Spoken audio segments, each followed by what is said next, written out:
Hey everybody, welcome. I'm Sara Wiseman. Today we are working from the Gabriel messages and we're working on yet another fascinating topic. It's called Problems Always Come. So last time we worked on darkness is here, and I'm like, okay, the universe is sort of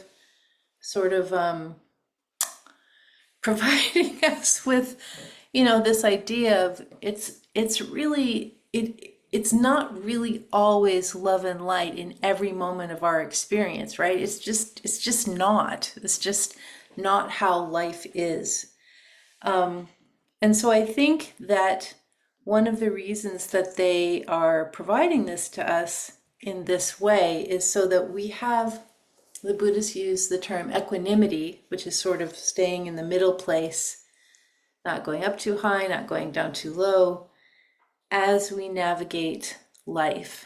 So I want to read these parts to you. I just think and it's funny, like I don't know when I channeled this, which was a while back, like was I going through a series of problems and like they're sort of helping me direct on that, and I'm probably guessing yes. I'm probably guessing that was what was happening. So the first one, your problems. All your life, you will have problems and they will never stop coming. Okay, awesome. All your life you will have problems and they will never stop coming. There is some relief in knowing this, isn't there? It is not your fault you have problems. It is not through some wrongdoing of yours. There is no sin you have committed. There is no shame. Problems are simply part of the up and down, the push and pull, the dark and light, the way of learning that is the soul path. So you can see problems as soul lessons if that will help you. And in that way, with that interpretation, you will be able to work with your problems as tools for learning instead of as curses from the heavens. And then they continue. And by these messages are channeled from Gabriel. And my experience has been channeling a lot of different guides over the years. And Gabriel was one of the first that came to me. And Gabriel returned a while back. And we will see if Gabriel comes again. But for now, this magnificent book of teachings is really quite a resource for your spiritual understanding and growth. This next one, problems always come. The universe is not interested in punishing you for sins you cannot commit because there is no sin. There is no sin, no shame, no guilt, no mistake, because everything is soul lesson. You as a soul are working on your expansion in the human form as you experience your human life. The universe infinitely expands because this is what it does. Sin and shame do not exist in the continued evolution of the collective soul, which is you and all of Gaia and all of the universe. So relax a little. Problems always come. Mostly problems go. Relax, notice, and see what you can learn. It is much more interesting this way. Now, I think in this particular piece, they really directly talk about a couple things. One, this idea that we can have karmic curses put on us by our ancestry or by our past life selves doing things, and then we come along and we have to pay it back or make amends for what we did. And we do make amends by the soul lessons that come, but we are not cursed by our ancestral karma. That isn't a thing. And we are not cursed by things we did badly in a past life, although we may be set into soul lessons that sort of pick up where our past lives left off. That is true. So if you were a robber in your past life, like maybe you had many past lives as a robber and a thief, you may find yourself in this life either having no money or lots of money, and so you're learning the soul lesson. You're continuing to learn the soul lesson of how do I deal with abundance. Or if you were in a past life, you abandoned your family and left and never came back, then perhaps in this life, you might have no family, or you might have a family that you need to stick to, or you might have a family that separates, but this time you're the one that's left. And so you're being provided the same lesson from a different perspective, so that you can work through it. And with each lifetime, we work through to greater and greater understanding. With each lifetime, we work through to greater and greater understanding. Many of you watching are of you in past lives, you were things like monks and priests and nuns and witches and seers and shamans, and often living either in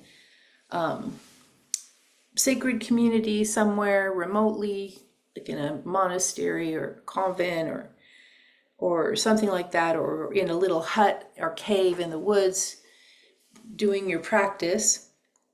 And many of us, in those who had those types of past lives where we were in service to God or in service to spirit, now find ourselves in these lives having more of like the everyday life, like this called the householder life, where we instead of just staying in our little cave or in our little worship space doing our sacred duty, now we're faced with, okay, you got that. Now we'd like you to come down to earth, and we'd like you to have a family, or we'd like you to have a job, or we'd like you to be out in the world, so that you can learn what that's like. So often we get these soul lessons that help round us out and help us have many experiences. But the first idea that they're saying is that there's no sin. Now, obviously, having no sin or being saved for your sin, well, let's see, this idea of Jesus coming to save us for our sins. So this is saying there is no sin. There is no shame. There's no wrongdoing. It's just soul lessons learned over time. And sometimes we do a great job in a lifetime of learning soul lessons. And sometimes we just can't seem to get that breakthrough on a lot of the stuff that we're here to learn. And sometimes it's because we are, again, we've been in this monk, priest, nun, shaman, hermit in the cave mode, and now we're popped into the world as householders. And sometimes it's because we just haven't come across these lessons yet. I mean, think of how much there is to learn to become expanded as a human, and then sort of take that and think of how much there is to learn to become expanded as a soul from spirit perspective. And so the human stuff, like we might be like, okay, well, you can be kind, you can be patient, you can be industrious, you can enjoy, you can relax, you can love. That's probably going to cover a lot. You can be generous. That's great. We can probably you can contribute. But then on the spirit level, then it's like you need to learn how to live and work in the different dimensionalities and the different frequencies, and you need to learn how to do more of these psychic or spirit level, higher dimensional ways of living, and that might take a long time. Some of you guys are on that path already right now. And then maybe you're really good at the spirit stuff, and then your human side just really needs, your relationships are a mess, your relationship to money is a mess, your health is struggling. So, we all have our stuff. We all are working on different things. We all pop in to this lifetime from different experiences. We all pop in from different levels of awareness. Just because we're here in this lifetime doesn't mean we're on a equal playing field of everybody being at the same level. We're sort of like those people in a relay, like we're all starting from different starting points. But again, there is no sin, there is no shame, there's just learning. And then this idea, okay, like all your life you will have problems, they will never stop coming. And so this provides some kind of relaxation, because if we're the type of person, some of you, we're kind of different this way, but some of you are empty the inbox every day types. You can't stand it if a task on your list is left undone. You want to control the situation. You want to make sure you're ahead of the game, whatever that is. You stay on top of things, you manage it, you work hard.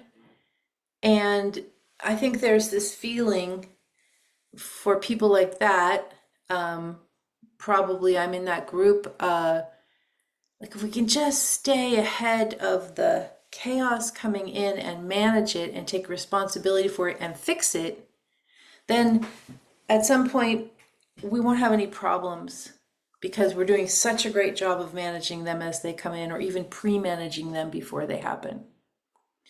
We can just keep up this pace, the problems will stop. Or if we can just do a really good job and try really hard, the problems will stop.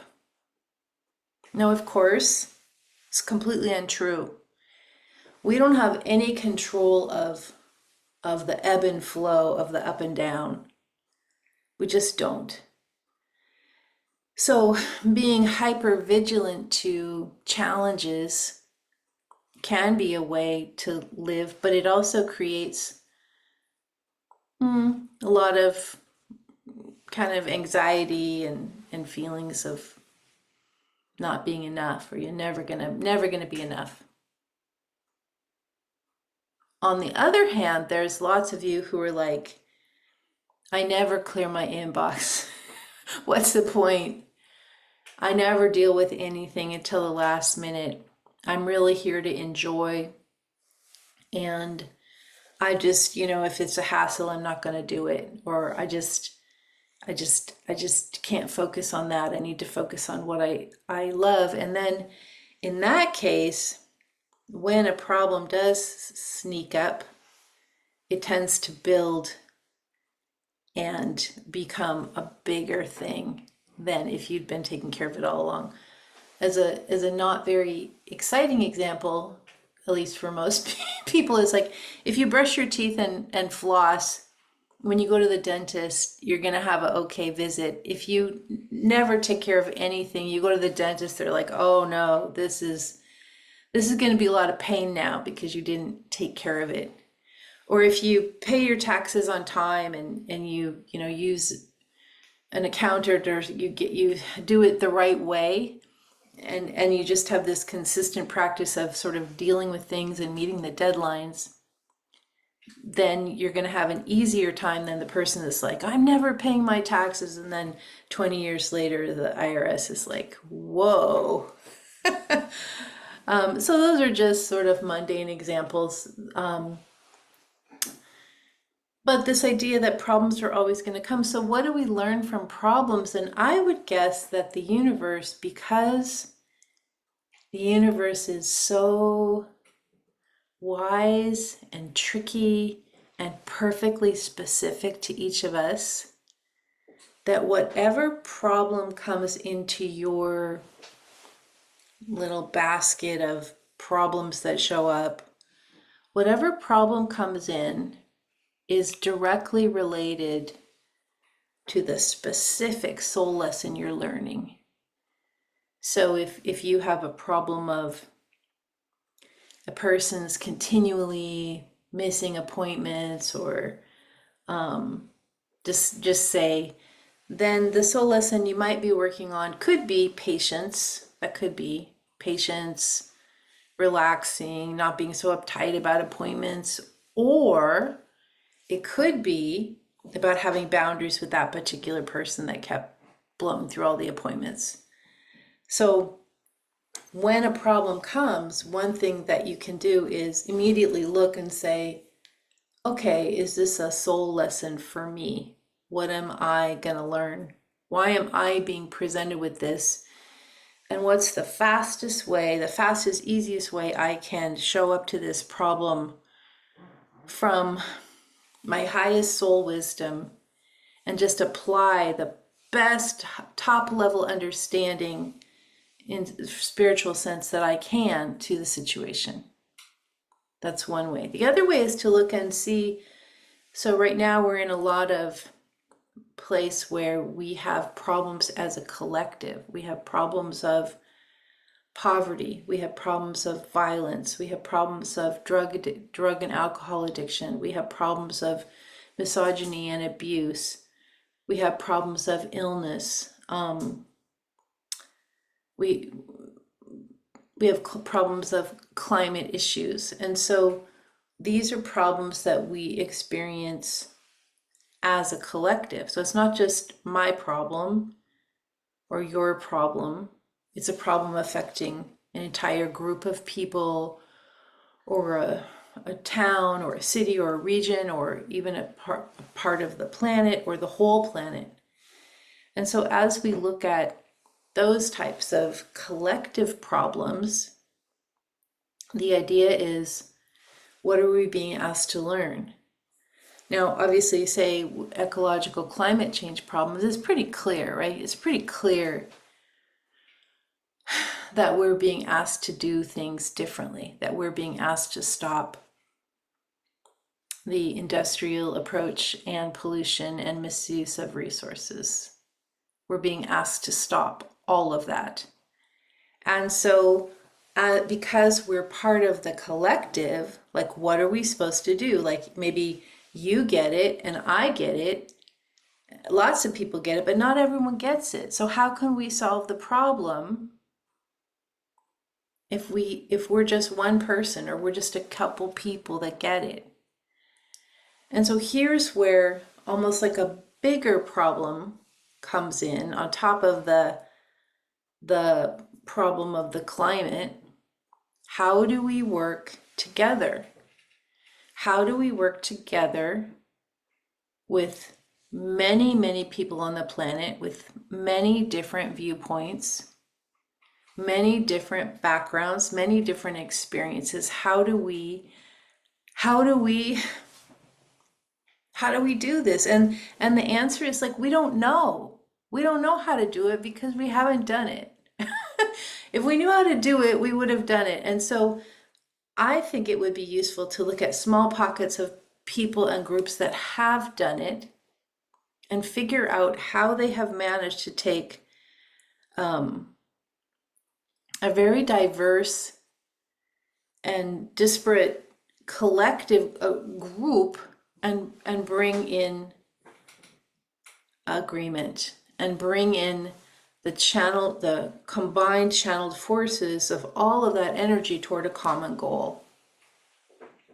We don't know how to do it, but what we do know is how do we manage ourselves? And again, patience,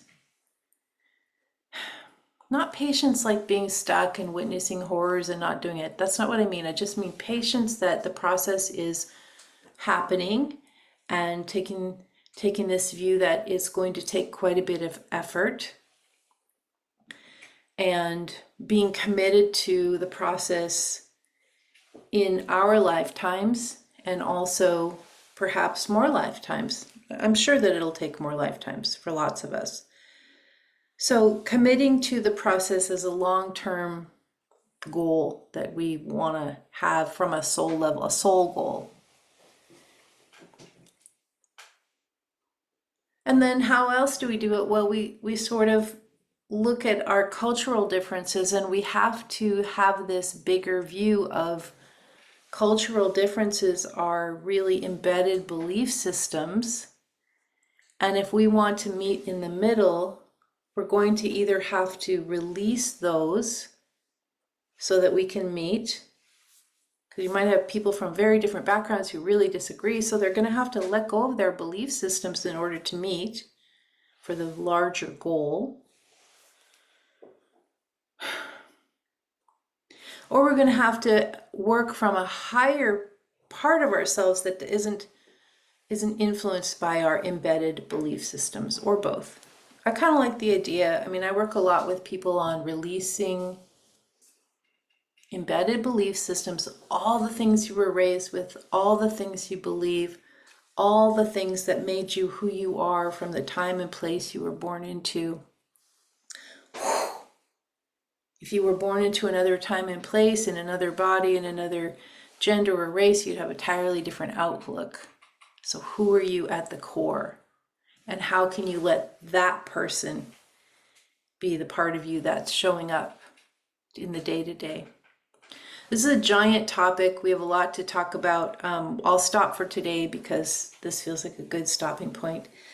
If you're interested in working with me in groups, please look on the website, sarawiseman.com. There's the training is there. Everybody starts together, and then we go, after you know a few basics, just a few meditation or psychic meditation techniques, then we're able to go really far in these advanced groups, and I'd love to work with you that way. Thanks for listening, and I will be with you next time.